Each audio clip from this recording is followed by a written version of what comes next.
Welcome to our lesson on irrational numbers in mathematics. You might have heard of rational numbers, which can be written as fractions of integers. But what about irrational numbers?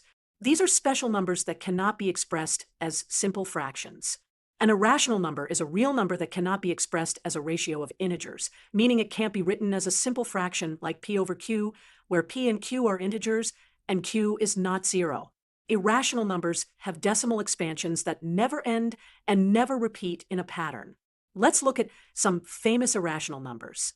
Pi is probably the most well-known irrational number, with a value of approximately 3.14159. It represents the ratio of a circle's circumference to its diameter. Another famous irrational number is the square root of 2, approximately 1.414. It came from finding the length of the diagonal of a square with sides of length 1. The mathematical constant, E, approximately 2.718, is also irrational. This number is fundamental in calculus and appears in compound interest calculations. Let's see why the square root of 2 is irrational through a simple proof by contradiction. Suppose square root of 2 were rational. Then we could express it as a fraction p over q in lowest terms, where p and q have no common factors. If we square both sides, we get 2 equals p squared over q squared. Cross multiply to get 2 times q squared equals p squared. This means p squared is even, which means p itself must be even. If p is even, we can write it as p equals 2 times k for some integer k.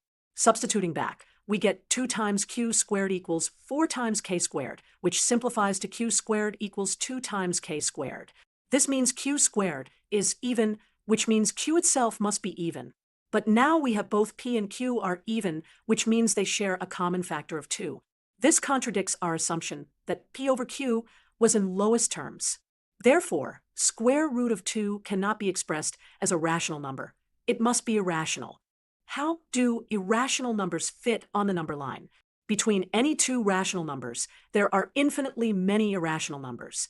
In fact, if we pick a point randomly on the number line, the probability of hitting a rational number is 0. We can visualize this density. Let's zoom into a tiny section of the number line between two rational numbers. As we zoom in, we keep finding more irrational numbers filling the gaps. Irrational numbers aren't just mathematical curiosities. They have many practical applications in the real world. When calculating the area or circumference of a circle, we use pi, which gives us precise results for engineering and architecture. Musical harmonies often involve irrational ratios. The 12-tone equal temperament system used in Western music is based on the irrational number 2 to the power of 1/12. In finance, the constant E is used in continuous compounding formulas for investments and loans. Even in art, the golden ratio, approximately 1.618, appears in designs considered aesthetically pleasing.